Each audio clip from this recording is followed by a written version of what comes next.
So dear students, आज की इस वीडियो में मैं आप लोगों के साथ डिस्कस करूंगा चैप्टर नंबर 4 जो कि विस्टास बुक का है द एनिमी।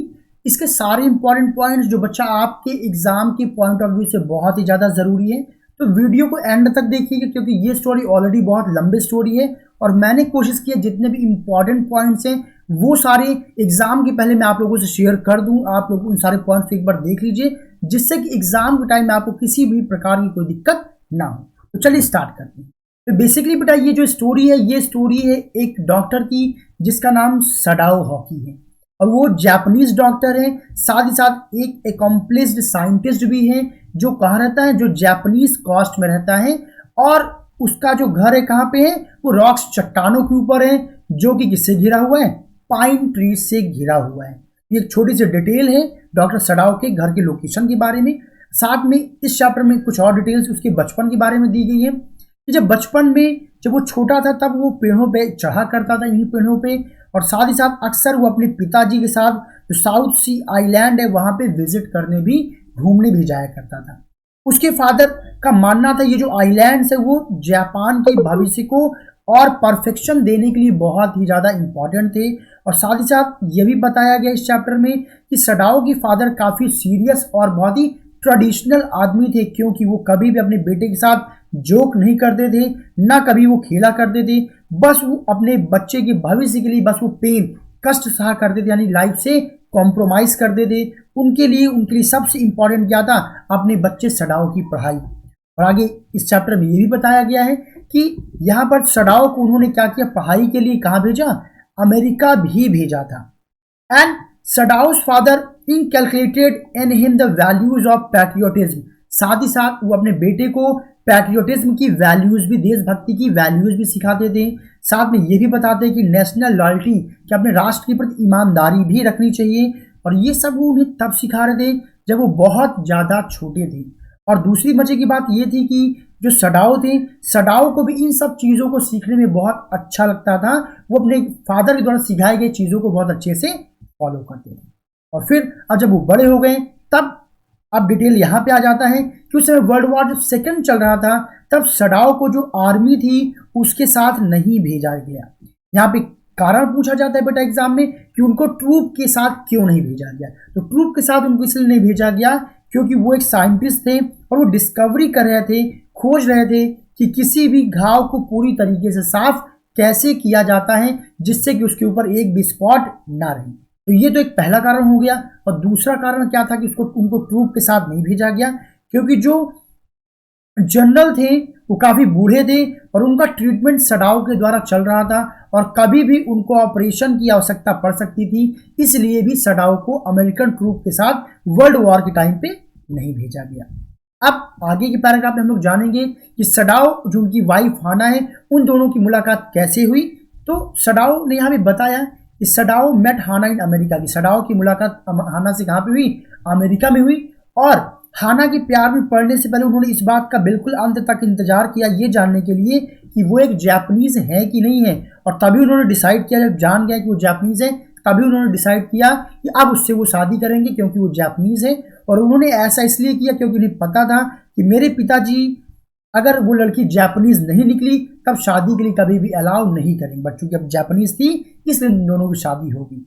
सडाओ साथ में ये चीज़ भी बताते हैं कि उनकी जो मीटिंग है वो महज एक इत्तेफाक से प्रोफेसर के घर पे हुई थी क्योंकि सडाओ प्रोफेसर हार्ली के घर पे रहते थे और ऑलमोस्ट उस दिन वो प्रोफेसर के घर पे नहीं जाने वाले थे जिस दिन हाना वहाँ पर एक नए स्टूडेंट के तौर पे आई हुई थी। बट एट द एंड वो गए और उनकी मुलाकात हाना से हुई और दोनों में प्यार हो जाता है। और एट द एंड जब उन्हें पता चला कि हाना एक जापानीज है तो फादर के विश से दोनों की शादी हो जाती है। तो अब वो क्या बताते हैं कि उन दोनों ने क्या किया, फिर वहाँ पे रहकर कोई जल्दबाजी नहीं की, सबसे पहले उन्होंने अपनी पूरी पढ़ाई कंप्लीट की, फिर वो जापान आते हैं और अपने फादर से मिलाने के बाद पूरे ट्रेडिशनल तौर पे दोनों की शादी होती है। किसके तौर पे, उनके पिताजी के इच्छा के तौर पे, चूंकि उनकी ही मर्जी थी। और अब वो एक हैप्पी फुल लाइफ सर्वाइव करे, वो बहुत हैप्पी कपल है। ये कुछ पॉइंट्स आपको जानना है। फिर अब यहाँ से आपकी मेन कहानी स्टार्ट होगी। तो एक दिन अब सडाओ क्या बताते कि एक दिन हुआ कि एक रात Sadao and Hana were enjoying the view of sea from the veranda, veranda में खड़े होकर के दोनों जो हैं समंदर के बाहर का नज़ारा देख रहे थे। तभी उन्होंने क्या देखा, कुछ ब्लैक सा कुछ चीज मिस्ट से कोहरे से बाहर निकल करके आया और वो एक आदमी था। वो क्या कर रहा था, लड़खड़ा रहा था।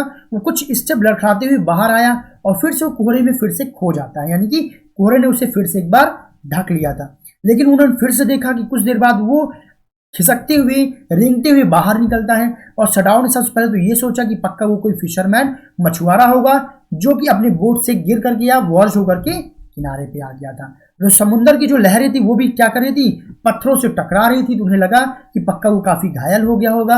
और जब वो पहुंचते हैं तो देखा क्या, तब माइट बी बैडली हर्ट, और जिसने क्या कर दिया होगा, उस व्यक्ति को काफी ज्यादा जो है घायल कर दिया होगा।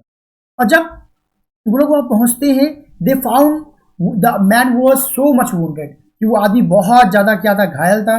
और हाना ने क्या रियलाइज किया कि वो आदमी एक व्हाइट मैन, यानी कि वो आदमी वास्तव में क्या है, क्योंकि द्वितीय विश्व युद्ध चल रहा था और विश्व युद्ध में जो व्हाइट मैन थे वो उनके दुश्मन थे। तो समझ जाते ये तो व्हाइट मैन है, यानी ये तो कोई क्या है, दुश्मन है। The fellow was young and unconscious, वो जो लड़का था वो यंग था परंतु क्या था, बेहोश था, क्योंकि बहुत ज्यादा उसको चोट लग गई थी।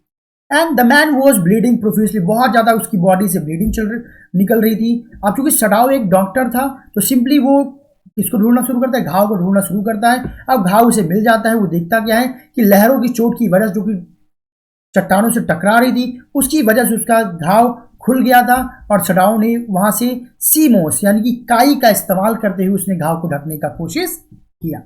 अब आगे क्या हुआ, the man moved with pain, जिससे वो जो आदमी था काफी ज्यादा दर्द से चिल्लाता है, बट जगता नहीं है, होश में नहीं आता है, क्योंकि बहुत ज्यादा वो कमजोर पड़ चुका है। सडाओ ने पहले तो सोचा कि उसको किसे फेंक दिया जाए, समंदर में फेंक दिया जाए, क्योंकि वो ओवरऑल एक एनिमी था। And he had now realise that he was an American prisoner of war, क्योंकि वो क्या है, एक प्रिजनर ऑफ वॉर है। और यहां तक कि हाना भी उसकी बात पे शुरू में एग्री होती है। And now Sadao knew that giving shelter to enemy would get them into trouble, उसे पता था कि अगर ये शत्रु है, इसको अगर हम शरण देंगे तो सिंपली हम खतरे में पड़ सकते हैं। बट दिक्कत क्या थी, जब दो ड्यूटीज के बीच में थोड़ा सा क्या हो जाता है, उसके दिमाग में कॉन्फ्लिक्शन स्टार्ट हो जाता है कि उसे नेशनल ड्यूटी निभानी चाहिए, यानी उसे एक पैट्रियट वाले देश वाली जो फीलिंग होती है, जो देश के प्रति ईमानदारी दिखाए, या फिर वो एक डॉक्टर है, उसकी ड्यूटी ये है कि किसी मरते हुए की जान बचाए। तो duty as a doctor and national duty, इन दोनों के बीच में उसके दिमाग में कॉन्फ्लिक्शन स्टार्ट हो जाते हैं, आखिर कौन सी ड्यूटी निभाई जाए, उसको आर्मी को दे दिया जाए और एक पैट्रियट होने की भूमिका निभाऊं, या एक डॉक्टर के तौर पे उसको बचाने की कोशिश करूं। बट एट द एंड उसे ये लगता है कि अभी इसको सबसे पहले ट्रीटमेंट किसकी है, एक डॉक्टर की आवश्यकता है, एक अर्जेंट फर्स्ट एड की आवश्यकता है। तो उसने प्लान किया पहले इसको फर्स्ट एड प्रोवाइड कर दे, फिर देखा जाएगा आगे क्या करना है। अब उन्होंने क्या प्लान किया, so they decided that they should tell the servant, वो उसको घर ले जाएंगे और सर्वेंट्स को ये बात बता देंगे कि हमें क्या करना है, कि हम इनको क्या करेंगे, बाद में पहले फर्स्ट एड देंगे और फर्स्ट एड देने के बाद जो थोड़ा सा ठीक हो जाएगा तो इसको हम पुलिस को हैंड ओवर कर देंगे। The man had been starved a long time and he was light as foul, अब वो आदमी कई दिनों से खाना नहीं खाया था, इसलिए एकदम फाउल, एक मुर्गे के तरीके क्या था, बिल्कुल हल्का था। They carried him to Sadao's father bedroom, और उस एनिमी को लोग कहाँ ले जाते हैं, सडाओ जी के पिताजी के रूम में, उनका रूम जहां पर उन्हें कभी भी कोई फॉरेन चीज बिल्कुल भी पसंद नहीं थी। The old man had never allowed foreign object in his room, उन्हें कभी भी पसंद नहीं था कि कोई फॉरेन चीज मेरे कमरे में ले जाया जाए, बट उसे एक डॉक्टर की ड्यूटी थी, इसीलिए वो उस कमरे में ले जाते, क्योंकि वही कमरा खाली था। American was dirty and needed to be wash, वो अमेरिकन की स्थिति बहुत गंदी थी, उसको नहलाने की, वॉश करने की जरूरत थी। इसे हाना सेट द यूमी एक मेड है, नौकरानी है, उससे बोला कि ये चल जाओ तुम क्या करो, उसको गर्म पानी ला करके धो लो। जब वो आती किचन में देखती क्या है, घर के जितने भी नौकर हैं सब डरे हुए हैं। जब सडाओ ने उसके बारे में बताया कि वो एक क्या है, एनिमी है जो भागा हुआ है, हम उसको बचाएंगे परंतु बाद में क्या करेंगे, हम पुलिस को दे देंगे। खैर जितने भी वहां पे सर्वेंट थे कोई भी सडाओ की बात से एग्री नहीं होते, बल्कि सब ये चाहते हैं कि उस व्यक्ति को किसको दे दिया जाए, आर्मी को दे दिया जाए। यहां तक कि जो यूमी थी, जो नौकरानी थी, उसने भी उस अमेरिकन को वॉश करने से मना कर दिया और एंड में हाना को खुद ही उस आदमी को वॉश करना पड़ा, उसे नहलाना पड़ा। और अब सडाओ रेडी होता है ऑपरेशन के लिए, बुलेट को, गोली को निकालने के लिए। And he was completely absorbed in his work, और पूरे मन से वो अपने काम को करता है, यानी कि इस समय वो डॉक्टर की ड्यूटी को निभा रहा होता है, भूल जाता है कि वाकई में वो उसका एनिमी है। और he told Hana that she would need to give anaesthetic to, यहाँ तक अपनी वाइफ को भी अपने काम में इन्वॉल्व करता है और उसको बोलता है कि तुम इसको एनेस्थीसिया लगाओगी। And Hana probably had never seen such an operation and started vomiting. और हाना जो बेचारी थी उसने कभी ऐसा ऑपरेशन नहीं देखा था और वो काफी पजल्ड, घबरा जाती है और वोमिटिंग भी करने लग जाती है। खैर आखिरकार वो पूरी कोशिश करती है अपने हस्बैंड का साथ देने की। नाउ यानी इतनी वर्स्ट सिचुएशन होने के बाद भी वो दोनों एक ह्यूमनिज्म, एक इंसानियत दिखाती हैं। नाउ सडाव वर्मर्ड वाइल ऑपरेटिंग, जब वो ऑपरेशन कर रहा तो सडाव थोड़ा सा मर्मरिंग करता है, फुसफुसाता भी है, क्योंकि ये उसकी एक हैबिट थी। He called the enemy his friends, वो अपने एनिमी को दोस्त बुला रहे, दोस्त अब तुम ठीक हो गए, ऐसा कुछ मर्मरिंग करता रहता है। वो उसकी आदत भी थी, जब कभी भी वो ट्रीटमेंट करता वो मन ही मन में अपने आप से बातें किया करता था, यानी कि पूरी तरीके से कंप्लीटली वो एक डॉक्टर की तरीके ट्रीटमेंट कर रहा था। And Sadao finally succeeded in taking out the bullet, और आखिरकार वो बुलेट को निकाल पाता है और इस बात पे श्योर हो पाता है कि अब वो व्यक्ति क्या है, खतरे से बाहर, आउट ऑफ डेंजर। फिर क्या होता है, he take good care of and Hana take good care of the man. भले वो दुश्मन रहा हो, एनिमी रहा हो, लेकिन हाना पूरे इंसानियत के साथ उस व्यक्ति का ख्याल रखती है। शी सर्व हिम, उसकी वो सर्व भी करती, खाना वगैरह भी खिलाती है। As servant refuse to enter in the room, क्योंकि सर्वेंट्स ने, नौकरों ने कमरे में प्रवेश करने से मना कर दिया था। The man was surprise to see Hana talk in English, यार वो आदमी सरप्राइज हो जाता है कि वो जो हाना है वो इंग्लिश में बात कर रही है। अब हाना खैर उसे बताती है कि हम इंग्लिश में इसलिए बात कर पा रहे हैं क्योंकि काफी लंबे समय तक मैं अमेरिका में रही हूँ। और इसके बाद जो वो एनिमी था वो अपना नाम भी हाना को बताता है, वो बताता है कि मेरा नाम क्या है, टॉम है। And Sadao still confused about handing him over to the police. खैर अब चूंकि वो थोड़ा ठीक हो रहा था, अभी भी सडाव को कंफ्यूजन थी, थोड़ा सा कंफ्यूज था कि मुझे इस व्यक्ति को पुलिस को हैंड ओवर करना चाहिए कि नहीं करना चाहिए। खैर एंड में क्या हुआ, Hana told Sadao that servant would not live in the house if the enemy was still present. खैर एंड में अब हाना बताती है सडाव से कि नौकरों ने ये बोल दिया है कि अगर ये व्यक्ति इस घर में रहेगा तो वो लोग घर छोड़ करके चले जाएंगे। Servant thought that the couple like Americans, क्योंकि सर्वेंट्स को लगने लग गया है कि हम इसको आर्मी को नहीं देंगे, हम इस कपल को पसंद करने लग गए हैं क्योंकि हम अमेरिका में काफी टाइम तक रहे हैं, इसलिए हमें इस अमेरिकन के प्रति सिंपैथी है, लव है, प्यार है, इसलिए हम इसको नहीं सबमिट करना चाहते हैं, पुलिस को नहीं देना, हैंड ओवर नहीं करना चाह रहे हैं। इसलिए उन्होंने प्लान किया कि अगर ये व्यक्ति यहाँ पे रहेगा तो हम लोग घर छोड़ करके चले जाएंगे। Sadao try to clarify all the Americans were his enemies. खैर सडाव अपना क्लैरिफिकेशन देता कि नहीं ऐसा बिल्कुल नहीं है भाई, सारे अमेरिकन हमारे फिलहाल क्या है, एनिमी है। लेकिन बात नहीं बनी, जो सर्वेंट थे 7वें दिन आखिरकार सर्वेंट्स घर छोड़ करके चले जाते हैं। अब क्या हुआ, जब सर्वेंट्स गया तो उसी दिन क्या हुआ, ऑन द सेम डे एक मैसेंजर, एक ऑफिशियल यानी पुलिस के यूनिफॉर्म में सडाव के घर पे आता है। और जैसे ही सडाव ने हाना ने उस ऑफिसर को देखा तो बहुत ज़्यादा घबरा जाती है, यहाँ तक कि वो बोल भी नहीं पाती। उसे लगता है कि पक्का नौकरों ने पुलिस को इन्फॉर्मेशन दे दिया है और वो जो ऑफिसर आया हुआ है वो सडाव को अरेस्ट करने के लिए आया हुआ है, लेकिन वास्तव में ऐसा नहीं था। वो ऑफिसर एक मैसेज लेकर के आया था सडाव के पास, ये बताते हुए कि जनरल ने उसको बुलाया है। And looking at Hana's utter distress, अब जब हाना की ये सिचुएशन सडाव ने देखा तो सडाव ने डिसाइड किया कि अब मुझे इस व्यक्ति से छुटकारा पाना होगा, नहीं तो ऐसे हाना ऑलवेज परेशान रहेगी। फिर क्या, जब सडाव वहां पहुंचता है तो सारी की सारी घटना किससे, जनरल से बता देता है। अब जनरल चूंकि जानता है कि सडाव क्या है, बहुत ही फ्रेंकली है, बहुत ईमानदार है मेरे प्रति, हम दोनों का रिलेशन बहुत ही कैसा है, फ्रेंडली है, तो कहता है कोई बात नहीं, कि वो इवन अपने ऑपरेशन के लिए किसी को चूंकि ट्रस्ट नहीं करता है। उसे पता था कि सडाव सिंपली वो कुछ गलत नहीं कर रहा होगा, जो कर रहा होगा ठीक कर रहा होगा, और कहता है कि नहीं तुम्हें टेंशन लेने की जरूरत नहीं है, इस प्रॉब्लम को मैं सॉर्ट आउट कर दूंगा। तो जनरल क्या कहता है कि nothing would be happen to him, तुम परेशान मत हो, कुछ तुमको नहीं होगा। और वहां पे जनरल उसे एक प्लान बताता है कि ऐसा करो कि वो जो सोल्जर है ना उसको तुम असैसिनेट मीन्स मरवा देना, उसे हम असैसिनेट करवा देंगे, उसको हम मरवा देंगे। और वो सडाव की एक बात और बताते हैं कि मेरे पास क्या है, प्राइवेट, मेरे खुद कुछ मारने वाले मेरे पास लोग हैं जो क्या करेंगे, उसकी बॉडी तक को वहां से क्या कर देंगे, हटा देंगे, किसी को पता भी नहीं चलेगा, तुम परेशान मत हो, बस तुम अपने घर में वेट करना, रात को गेट पीछे का ओपन कर रखना, मेरे लोग जाएंगे, उसको मारेंगे, उसकी बॉडी को वहां से हटा देंगे, किसी को पता भी नहीं चलेगा। और अब सडाव ने क्या किया, लगभग Sadao thought that this plan would be the best for his family. Sadao को लगा यार ये प्लान बढ़िया है, किसी को पता भी नहीं चलेगा और मुझे टेंशन से मुक्ति भी मिल जाएगी।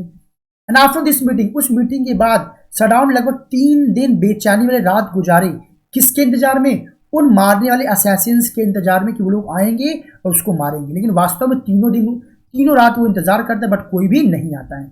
बट दे डिडंट कम, क्योंकि वो लोग नहीं आते। हर रात बेचारों को जगता, उसे लगता कि यार वो लोग आएंगे उसको मारेंगे, बट अगले दिन फिर से देखता कि वो जीवित है, उसको नहीं मारा गया, यानी कि असैसिन्स आए नहीं। और आखिरकार वो डिसाइड करता है कि इस टॉर्चर को मैं बर्दाश्त नहीं कर पाऊंगा, अब मुझे ही कुछ प्लान करना पड़ेगा इस एनिमी से छुटकारा पाने के लिए। तो उसने क्या प्लान किया, देखिए जानते हैं। Sadao plan to escape plan to.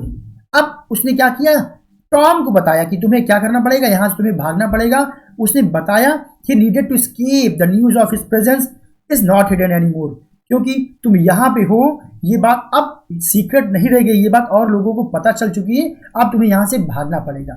और यहाँ तक कि वो उसके लिए एक बोट, एक नाव का अरेंजमेंट करता है, उसमें भोजन की अरेंजमेंट करता है, ड्रिंकिंग वाटर, क्लोथ्स, यानी हर एक चीज की वो अरेंजमेंट करता है बोट में उसे यंग मैन के लिए। And also gave him his own flash light, और यहाँ तक कि उसके भागने के लिए वो अपनी फ्लैश लाइट भी उसको दे देता है। साथ में टॉम को कुछ इंस्ट्रक्शन भी देता है कि वो फ्लैश लाइट को 2 बार जलाएगा अगर उसको भागने, यानी कि वो समंदर को क्रॉस करके जब सामने एक आइलैंड है वहां पे चला जाएगा, वहां पे कुछ दिन वो रुकेगा, जब कभी भी उसे ब्रिटिश शिप मिल जाएगी तो उसको इस्तेमाल करके वहां से भाग जाएगा। अब मान लो जब तक वो रुक रहा है, अगर उसके पास खाने पीने की चीज या कोई चीज खत्म हो जाती है, उसका आवश्यकता है, तो कितनी बार, 2 बार फ्लैश लाइट रात को केवल जलाएगा। कब, जब बिल्कुल रात आने वाली हो, शाम ढलने वाली हो उस समय। And once if everything was fine, और लाइट एक बार फ्लैश तब करेगा जब सब कुछ ठीक ठाक होगा। And he must do this only when the sun dropped under the horizon. वो कहता है कि ये तुम लाइट तभी फ्लैश करना जब बिल्कुल हॉरिजन, जब बिल्कुल डूबने वाला होगा तभी, जिससे कि किसी को शक ना हो। He further added that Tom could find many fishes to eat. Tension ये मतलब वहां पे कई प्रकार की तुमको फिश भी मिल जाएंगी तो वहां पे खाने के लिए, बट तुम्हें कच्चा ही उसे खाना पड़े, क्योंकि अगर पकाओगे तो उसकी आग से यहाँ के लोगों को पता चल जाएगा और तुम्हें खतरा हो जाए, क्योंकि यहाँ से आग देखी जा पाएगी। Even Hana did not know about this plan, और यहाँ तक उसने अपने इस प्लान के बारे में हाना को भी नहीं बताया। Sadao had told Tom to wait for Korean ship, तुम वहां पे जाओगे और कोरियन शिप का इंतजार करना, वहां से चूंकि अक्सर कोरियन शिप निकलती है और उसका इस्तेमाल करके तुम वहां से फिर भाग जाना। और फिर क्या होता है, अब Sadao went to the general to inform him that American had escaped, और जब वो अमेरिकन वहां से भाग जाता है तब आकर के फिर से वो आता है जनरल के पास में, जनरल को बताता है कि अरे वो अमेरिकन तो मेरे हाथों से निकल गया, वो भाग गया। The general informed Sadao that he forgot about the prisoner. अब जनरल कहता है सॉरी मैं तो भूल ही गया था कि भाई प्रिजनर के बारे में, चूंकि मैं अनविल था ना, इस वजह से शायद मेरे दिमाग से उतर गया था। खैर, he told Sadao not to leak out information to anybody. तो सडाओ कहता है खैर ये इन्फॉर्मेशन तुमने मुझे तो बता दी, बट किसी और को मत बताना। बैक टू होम, अपने घर जाओ। And Sadao remembered his days in America and Americans he met there. अब वहां पे जाता है, अब वो अपने पुराने दिनों को याद करता है जब वो अमेरिका में था, जब अमेरिकन से मिला, कि आखिर वो उसको, he wondered why he could not kill Tom his enemy. अब वो सरप्राइज होता है कि आखिर वो मेरा शत्रु था, इसके बावजूद मैं उसको मार क्यों नहीं सका, मेरे हाथों में सब कुछ था। तो उसे याद करता है क्योंकि मैं अमेरिका में एक टाइम के लिए था, वहां पे बहुत सारे लोगों ने हमें प्यार दिया था, शायद उसके प्यार का नतीजा था कि मैं टॉम को मार नहीं सका। With this chapter get ends बेटा, मैंने सारे इंपॉर्टेंट पॉइंट्स जो आपके पूरे लंबी चैप्टर को रिवाइज कर पाया, रिकॉल करा पाए, मैंने कवर किया। आई होप ये चैप्टर आपके लिए बहुत यूजफुल प्रूफ होगा। 1 से 2 बार इस वीडियो को देख लेना, सिंपली इसके बाद कोई भी क्वेश्चन इस चैप्टर से आपके एग्जाम में स्किप नहीं होगा। आई होप बेटा आपको वीडियो अच्छा लगा हो। खैर चलिए इसके बाद मिलते हैं हम लोग अपने नेक्स्ट चैप्टर में।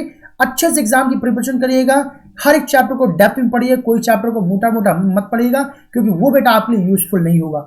मैं आपको बता दूं, आप चाहे जितनी भी साल भर पढ़ाई की हो, कहते हैं if end is well then all is well. अगर आपका अंत सही तो सब सही, अंत भला तो सब भला। तो जाते जाते एक बेहतरीन तरीके से रिवीजन करके ही अपने हॉल में, एग्जाम हॉल में एंटर करिएगा। Good luck, thank you so much everyone, see you soon in the next video.